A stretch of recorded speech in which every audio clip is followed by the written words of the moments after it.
Here's a bit of good news for people who may be facing age discrimination. Hi, I'm Tom Spiggle with the Spiggle Law Firm. We help people who've been fired or afraid that they might be. Under a Supreme Court decision called Goss, the standard to prove age discrimination is higher than other types of discrimination. Under Title VII, which is the big Civil Rights Act, that you can have what's called mixed motive. So discrimination has to be part of the motive for your termination or for some kind of wrongful workplace action for you to be able to recover.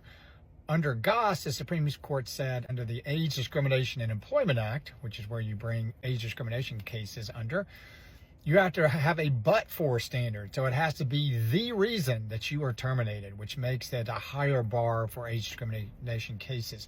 There's been a bipartisan effort to change that, and there is a bill in Congress that has some bipartisan support that would overturn or correct that Supreme Court decision. Now, before everybody gets too excited, including me, this has happened before, and the bill has died in committee.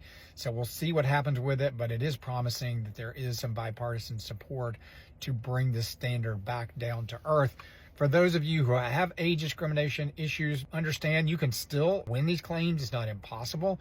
And one good thing is that if you can make it past what's called the summary judgment standard and show that you have enough evidence to potentially meet that burden, juries hate age discrimination cases, or they hate employers that discriminate on the basis of age. We've seen some pretty sizable verdicts in age discrimination cases. So hard to get to before a jury, but if you can, you have a high likelihood of winning that case. So fingers crossed that Congress does the right thing here.